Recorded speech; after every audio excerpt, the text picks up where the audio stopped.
In this video, we're going to talk about being prepared for WCB claims. Usually we talk about avoiding claims or responding to them, so I'm interested in this angle. Let's get going right now. Hi there, I'm Andrea Adams. I'm the host of HR Shop Talk. On this show, we talk about anything HR. I encourage you to subscribe to the show or subscribe to the podcast to keep learning from my smart and experienced guests. Today, my guest is Kessie Stevens. Kessie is a consultant who spent years at WCB and is also super knowledgeable about OH&S. Hi, Kessie, how are you? I'm good. Thank you for having me back. Yeah, thanks for coming back. And I'm interested in this one. I was in a role where I was the responding to WCB claims type. Okay. So now I'm curious about this angle. Okay, so let's get going though. Mostly we talk about avoiding WCB claims, as I said. You also talk about preparing. Why? Why do you take that angle? Because when you have a claim, anything in disability management, whether it's a short-term or long-term claim or a workers' compensation claim, you have to be prepared because it's never going to go linearly or straight. There's always going to be a problem or a complication. And if you're prepared for that, you can address it and it's just a road bump versus having to stop and question things and processes and wonder what to do or how to handle situations. So it's important to be prepared. Disability management is also a part of risk management. And the goal of risk management is to have as little loss as possible in your organization. So if you're taking it from that perspective, being prepared is another step in reducing potential loss. Okay, so I would just want to back up a little bit. So what are an employer's responsibilities relative to WCB claims and what should they be doing to prepare? What are some of those activities? The first responsibility an employer has when there is a claim or when they're notified of a claim is, of course, they need to make sure that their worker has the medical attention that will help them immediately. But they also need to report the claim within 72 hours to the Workers' Compensation Board. And can I stop you there for a second? Yes. Is that consistent across all provinces, that 72 hours, or can that vary, or do you know? The last time I checked, that was what it is across most provinces. I looked across a bunch of different provinces actually recently, just to make sure. And from what I remember, that is what it was. I know, like for Western Canada, 72 hours to report. But you should remember that 72 hours, you think of that as 3 days, but it's not 3 business days. It also potentially includes a weekend, which can be a sticking point for some companies, especially when a long weekend is coming up and a worker reports something like on a Thursday evening or a Friday morning and it doesn't get to the reporting person at the company until the end of that day. You can't say, I'm going to wait till Tuesday to report this. You've got those, either Friday, Saturday, Sunday, or Sunday, Monday, Tuesday. It still needs to get in. I often recommend for companies when they're making the policy that the policy is written to report to the board no later than 48 hours, so you have a bit of a cushion. Okay. But the sooner the better. And if an employer is consistently reporting late, that's tracked. So it's important to report on time.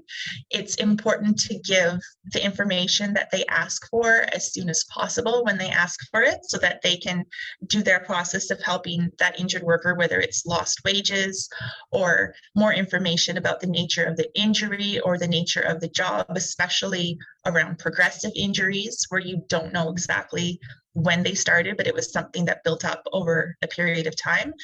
So it's important to respond in a timely manner with ongoing responses and what's being requested of you. And then that also ties into reducing potential loss and keeping things going at a good pace. So when we talk about being prepared for a claim, are you primarily talking about having the 72 hours, the process is in place so that you can respond within 72 hours? Oh, I could talk about preparation for days. Preparation. Okay. How about some other, just the highlights? Yeah, the highlights. So preparation for claims, we touched on this a little bit last time, but it's also about, of course, having your policies in place, hiring right, right? So your workers, people you're hiring, are physically and potentially mentally able to do the job that they were hired for. So making sure that you're hiring right and you're very upfront with the demands of the job, and that I think that should be reflected in job postings. Some employers do pre-employment testing, especially if it's a more physical kind of industry, or if they see an aging workforce, things like that.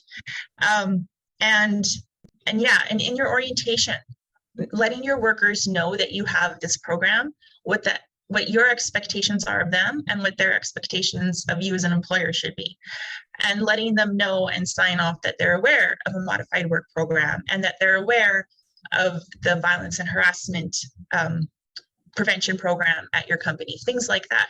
And then systems in place to make sure that you're following that, and that you know, as an employer, what's expected of you to coordinate your employees. So that's things like pre-prepared modified work programs, where you know what kind of alternate work they can do. If you're in a union environment, are there any sticking points with that union around that kind of work, or how can they help support you and the worker return to full duties? Are we doing modified work at home if necessary?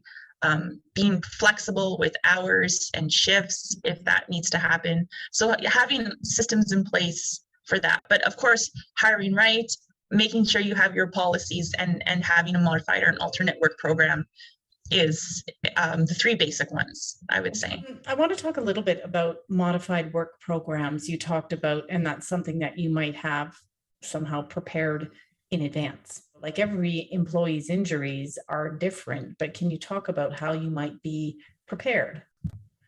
Yeah, absolutely. So every employee's injuries are different, and different workers, depending on their injury, will have different levels of fitness and restrictions post-accident. Right. But when you think about modified work, there's different levels. There's basic levels of capability. So the first level is sedentary. So a worker might be classified as sedentary for their modified restrictions. And then sedentary is kind of like an office work, very minimal movement. And with that, you think, what do we have that's sedentary for our workforce, for our employees, and what can we provide for them? So sometimes that might be upgrading on any classes that the worker might be behind on in their program. Yep. It could be assisting with any kind of documentation or reviews like that. It could be reviewing maybe some of your safety documentation and auditing your safety documentation to make sure that that is up to a certain standard. The one thing with sedentary work is you're sitting still at a computer, but if your company is operating in English and your workers aren't strong in English, that might not be the best option for that worker. Right. So you have to think about that and what you can fit into your program so that modified work is meaningful, the worker is getting value out of it, and the company is getting some value. Obviously, providing modified work, you're paying the worker, they're at work, and the board is not paying the worker.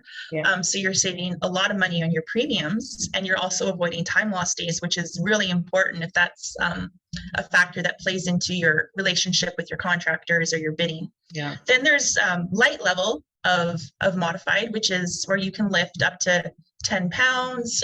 They can move around, walk a little bit more. So some examples of more light kind of modified work, depending on the other subcategory of restrictions, could be doing inspections on the work site, assisting with supervision, assisting maybe with driving in between sites if they are cleared to drive, things like that. Then the next level is medium, which is usually classified as lifting, I think it's up to 50 pounds, depending again on the restrictions, but there are different charts and classifications. And what can they do within that medium level? And that would count if their job is at a heavy or very heavy level, right? Once they reach their pre-accident level, the board will see their role as finished in terms of monitoring it. And then there might be some ongoing medical expenses or follow-up, but they've reached that pre-accident level. Another thing to consider when you're developing your modified program is the location. Is there a different location we can move this worker to accommodate it? Or hours. Are we going to start with part-time hours and then work our way up if that's necessary? And that's something that the medical treatment providers can help you coordinate along with your case manager, your caseworker. But in general, for modified, it has to be meaningful, and there has to be value to it. And if you can identify those tasks in advance, you can slide the worker right into that. So some objections I've heard to that stuff like that will come from the crew, where they feel like the injured workers cherry picking the best work, and that for the health of the people who are doing the work, they need this lighter component so that they're, it's good for their muscles or whatever. What's your take on that? There's a lot in that question. Sometimes there is a myth that a worker will get re-injured, or there's this what if and worst case scenario. Yes. Imagination. Right. But there's also it also depends on how your supervisors are trained, because just like in OH&S legislation, a supervisor needs to make sure the workers have the tools to do the job and that they're capable and competent, and they're also responsible for the safety of the people they directly supervise. Mm-hmm.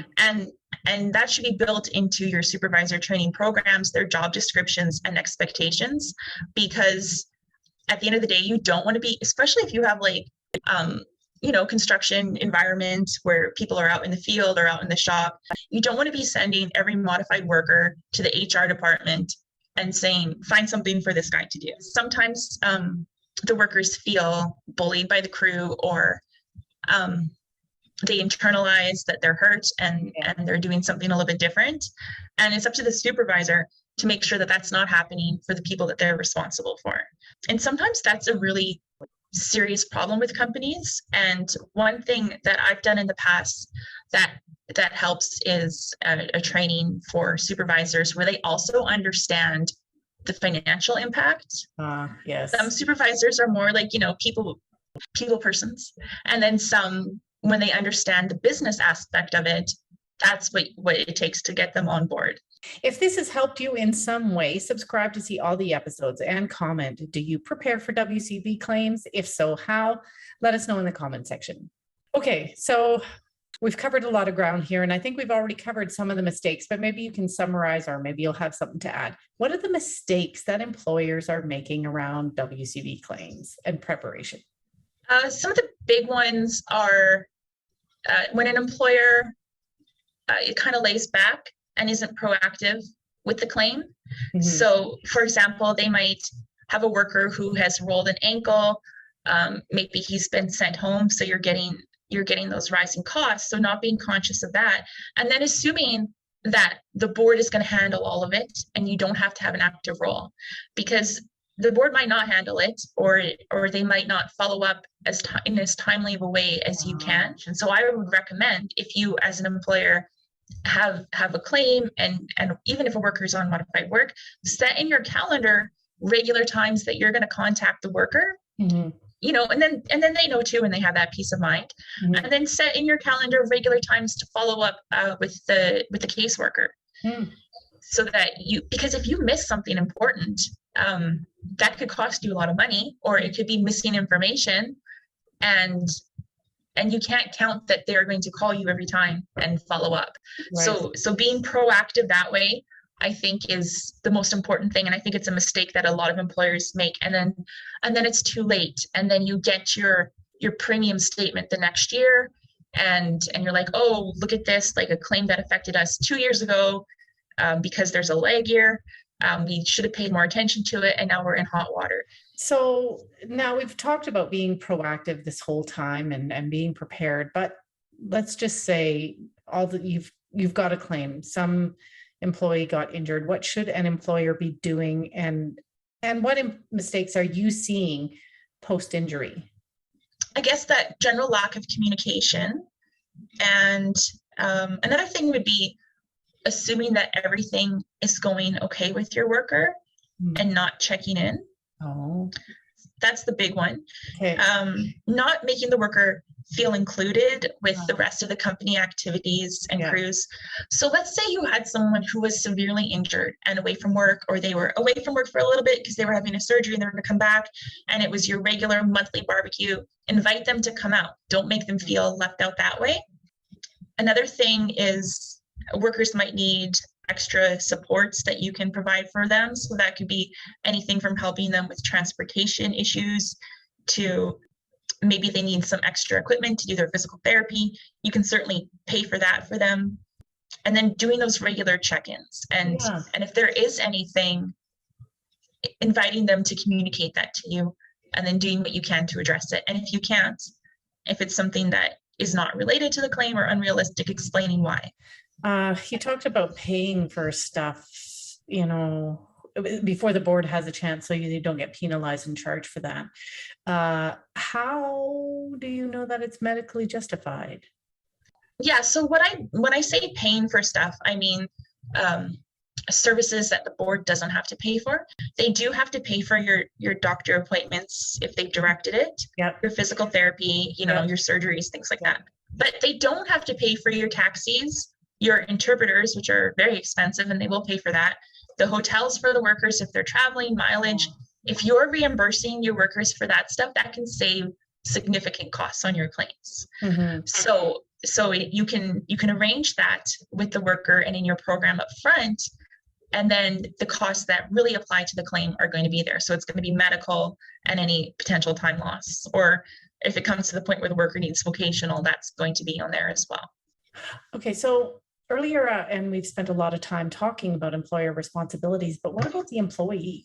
What's their responsibility? We covered that a little bit, but employees should, you know, participate in the program. They should be honest about how they're feeling, either with the whole process or how they're feeling in their recovery. If they feel like something's not being addressed, they do need to advocate for that. And as an employer, you can encourage that. And I say that because if you address everything as soon as possible, you're going to get a lower risk of having a potential claim reopen and extra cost added. Or if the worker has a problem and they need a referral to a specialist, if that's not addressed, you know, it's gonna creep up again. So being honest and about where they're at physically in their recovery, and also allowing themselves to be educated on their recovery, because sometimes I've seen like a worker have a back strain, and even though it's significant and expected to last 8 weeks, it doesn't mean that there's structural damage. It doesn't mean that there's a need for surgery. So a lot of the times worker education is important, and encouraging them to ask questions to their treatment providers and their caseworker, and understanding that, and then trusting that process for the treatment that they're undergoing. I think that's another responsibility that does need some handholding, right? Because you don't go into a claim knowing the process or necessarily about your injuries or recovery or conditions. Right. And also being honest about things like if you've been asked to go to physical therapy, for example, the board is going to ask you to go either on your own hours or at the beginning or end of your workday. So if you're booking your own treatment sessions, try to book it in that time. Don't book it at lunch and think, well, I'm going to go over lunch or right after lunch, and then I'm not going to come back to work for the rest of the day. That can be frustrating for employers and for the board, and it can be hindering to recovery. And of course, when there is an injury, you need to build up your endurance also. So it's important to try to be at work as much as possible and participate in the process. So we've spent the whole thing talking about how to prepare. What about how to avoid them in the first place? I know this is probably where you talk about OH&S, but maybe do that. Yeah, absolutely. Yeah. So if you have a good safety program and it's running well, then the goal of your program is to reduce injuries and loss in the first place. And you can manage your claims, you know, as tightly as possible and as good as you can, and you can do everything right on your claims management. But if you're getting a ton of injuries and have a high TRIP score, for example, that's not going to reduce your premiums. It's not going to help your workforce. You're going to keep having that loss. So having a strong safety system in place where you have good commitment from upper management first. Right. You have good systems and processes in place that work for your employees, that doesn't bog them down. A lot of safety now is around hypercompliance, and a safety employee might find themselves spending way too much time updating different softwares versus being in the field where they need to be. There's a lot of over hyper compliance in the industry. So when you develop your program, look at what's working and what's not working, and what can you double up on or draw back, so still meeting your requirements, but making it realistic for your workforce. So some companies, a worker's bonus is on how many hazard IDs have I done, and you're going to keep getting the same kind of hazard identifications just so they can tick that box, versus looking at what kind of incidents have we had, do we have a trend in something, and how can we reduce this, or what kind of proactive things can we put in place, which are called leading indicators, to reduce incidents at our workforce. So having a good program that is realistic to your workforce is important, because then you get their buy-in. You don't get that forgetting or complacency, which can lead to incidents or lack of proper training. So making sure and involving your workers and your key players, your key supervisors, that's essential. And also in terms of your safety program, but even your whole company program, making sure that your staff have the resources they need to do the job the right way. So that could be the right training. It could be the right equipment to do the job properly, or it could be building that culture for the company where workers feel safe to speak up about any concerns. And that ultimately falls on your corporate culture, which of course is driven by the top. When we meet new clients who have WCB issues, more often, pretty much all the time, they also have HR issues, or they have issues with procurement, or they have issues with theft. So it's more, your safety program performance is more of a symptom of a deeper problem, or something that's going well. The nice thing about WCB is that you have the potential to get money back, and you have the potential to measure and be better than your peers. And I think that's a great benchmark. But it's also a reflection, I think, of everything else going on in the company. Thanks, Kessie. That was so informative. Kessie and I also did an episode on basic WCB, including cost management. Check that out here. Thanks for watching, and see you next time.